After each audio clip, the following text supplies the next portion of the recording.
Hello and welcome to my video on the Nez Perce War of 1877. I think it was officially the last of the Indian Wars. In fact, I know it was. So here's your setup. This is Washington. This is Oregon. This is Idaho. And the Nez Perce traditional homeland overlapped those three states and almost went over into Montana as well. So here we have their sort of original homeland according to history. Though of course these are all fuzzy lines because there were no borders in traditional in Native America. And then when there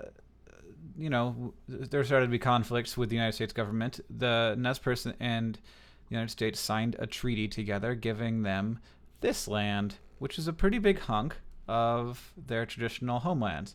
So that's actually not a bad deal. All of the Nez Perce tribes signed this. There was no unified Nez Perce government. There was several, a bunch of different Nez Perce tribes. And this worked for a long time. So 1855 is when that treaty was signed.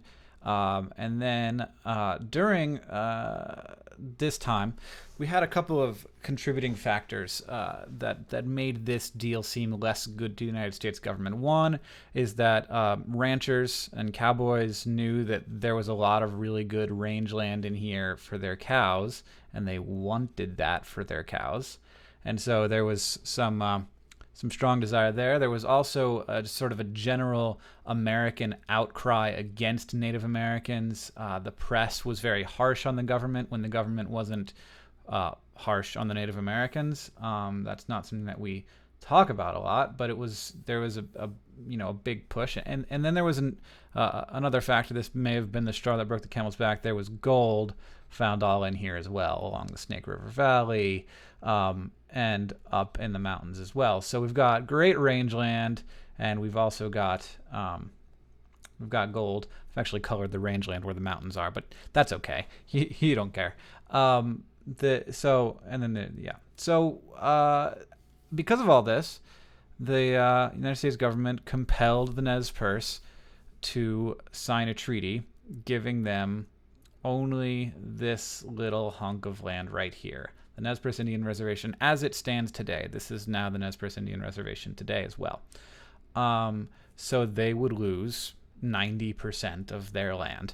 Some Nez Perce signed this, mostly the Nez Perce who had homelands inside of this area. This is, there were several Nez Perce bands that had their homeland that either overlapped or were entirely inside this area. But the Nez Perce bands that did not have their homelands at all in that area did not sign the treaty. And I'm circling them now. And this is Chief Joseph. You will have heard of Chief Joseph. He's very famous. Chief Looking Glass as well. You will probably have heard of. And these circled in black became known as the non-treaty Nez Perce. So to distinguish them from the treaty signing Nez Perce that were all in here, these were the non-treaty Nez Perce, and they were the ones that, they were talked about in the press, and they were kind of vilified, and they were the ones that we eventually ended up going to war with. But the non-treaty Nez Perce, having not signed the treaty, stayed on their homeland for 14 years without incident.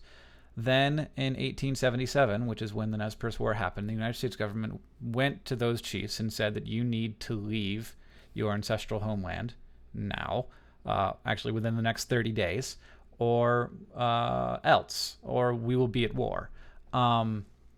So that was a tall order. It's summertime. It's just getting into summertime, so that the rivers are very high. The Nez Perce have lots. Their range, they're like, cowboys basically.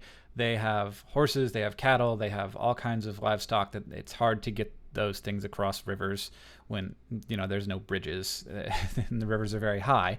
So it's hard to ford. But they did it. They left a lot of their possessions at home. They left a lot of their wealth behind, but they knew that the chiefs actually convinced their people to move in, and this was not an easy thing for the chiefs to convince their people to do. And so there was a lot of discord within the tribes as well. And they went to Tola Lake here, which became the place where they were going to negotiate with the United States government, figure out, and with the rest of the Nez Perce tribe, and figure out how this land was going to hold all of these people, and maybe figure out some different treaty that they could sign that would give them. I mean, they were going to try for something, but the problem was that there was so much discord among the tribes. There was a lot of angry warriors, as you might imagine, who are like, we shouldn't be leaving our homeland behind. We should be fighting for this. And they started to get in fights with white settlers. At first, they started to just get in fights with white settlers, and then they started to kill white settlers, particularly ones that had offended them in some way, and then they just started killing indiscriminately. Not all of them, of course. This is just a few angry Nez Perce warriors, and that basically touched off the war. That converted this from sort of like borderline genocidal resettlement to an actual war. And you can see around here all of these little skirmishes. These weren't battles that we would, I guess, Battle of White Bird Canyon was a battle because it's called a battle, but they weren't huge battles. There weren't big losses on either side. But this is just the Nez Perce trying to escape their homeland and get away from the cavalry force that had occupied here. And so they did. They all of these bands all collected up together, spiraled their way out of the Nez Perce homeland over Lolo Pass, which I drive over all the time, and I can't imagine even like walking over it, let alone with a murderous cavalry at my back with my grandmother, my daughters, and all of my cows and horses. But nonetheless, they did, and they ended up in Missoula, which is where I live. I'm there right now. This is making this live cast from Missoula. And then headed down the Bitterroot Valley. We actually, in Missoula, we say up the Bitterroot Valley because the Bitterroot Valley is just a piece of information for you that will not matter, flows this way. So we say that we're going up the valley. So they knew that they had a good lead on the force of the cavalry force that was in the Nez Perce area because they're fast and they knew what they were doing. But what they did not know was that Gibbon had been ordered with his cavalry force to depart Fort Shaw much earlier, and so he was surprisingly close on their heels. So the battle general, the battle chief of the Nez Perce had ordered people to take their time, be slow. I mean, not take their time, but not ride until they die or anything. And then when they got to the Big Hole Valley, which is a gorgeous valley, the chief did not even order lookouts. And so he had no idea that as they slept on the other side of the Big Hole River, Gibbon's cavalry force had lined up, ready for battle. They drove across the river. When I say drove, I don't mean that they drove in cars. They drove across the river and straight into the camp. Within 20 minutes, they had routed the camp, killing everyone who they encountered. And of course, since the majority of the people that were fleeing were women and children and elderly, not warriors, the majority of the people that they killed, I think like 40 non-warriors. So non-soldiers were killed, and only like 12. What is that, Hank? Soldiers. It's 12 Nez Perce soldiers. Something like 30 of the cavalry were killed. So it was still with only 200 fighting men. 12 is a huge loss. But more was the loss of. Because the camp was routed so quickly, they had to regroup outside of their camp.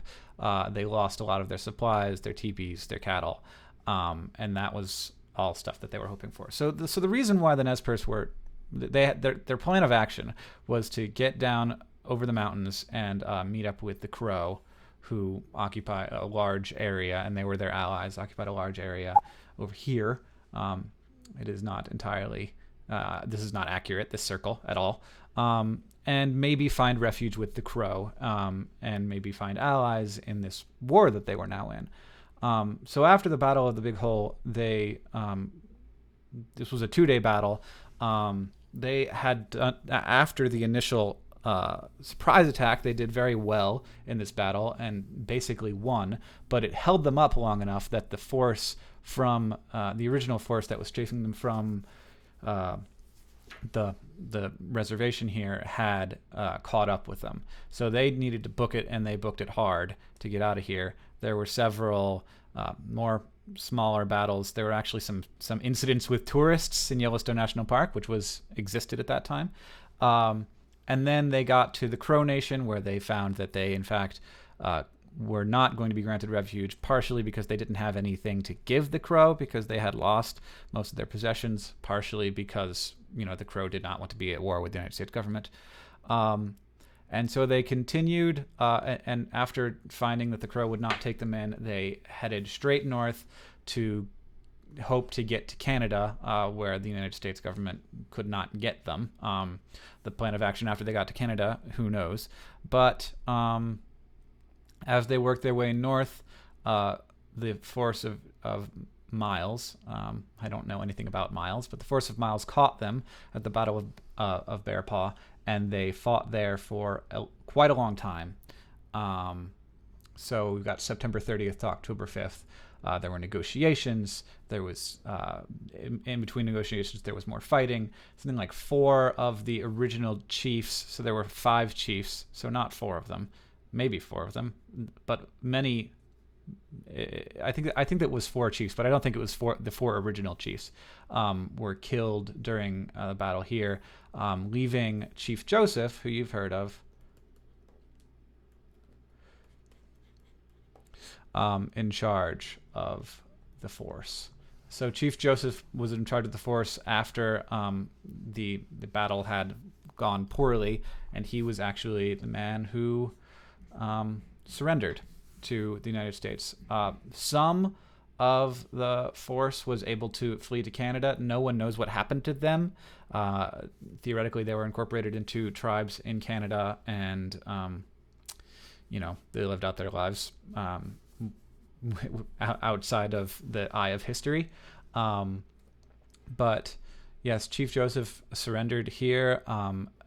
The people who did not die at the Battle of Bear Paw were exiled east, and onto Indian reservations in the east. And then some of them, this just shouldn't have been here the whole time, sorry. Some of them eventually were brought back to the Nez Perce reservation. Chief Joseph never was. Chief Joseph actually died in the Colville reservation because he was never allowed to return to the Nez Perce because they saw him as a potentially problematic figure. So that is the Nez Perce War in a nutshell. Obviously, I'm leaving out a lot of battles here. But basically, what you have is people who were robbed of their homeland, fighting back and having no recourse but to flee eventually, because the United States government, despite the fact that the Nez Perce were better fighters, the United States government had by far the larger force. And so there was a great deal of fighting, a great deal of death, a great deal of loss. And the Nez Perce now to this day continue to occupy this reservation and many areas around, not just in the reservation, and they remain a Indian nation. But obviously this was a huge loss for them during the very formative period of their existence. And now this probably is a pretty dang long video, but I hope that you enjoyed it at least a little bit. Okay, thank you.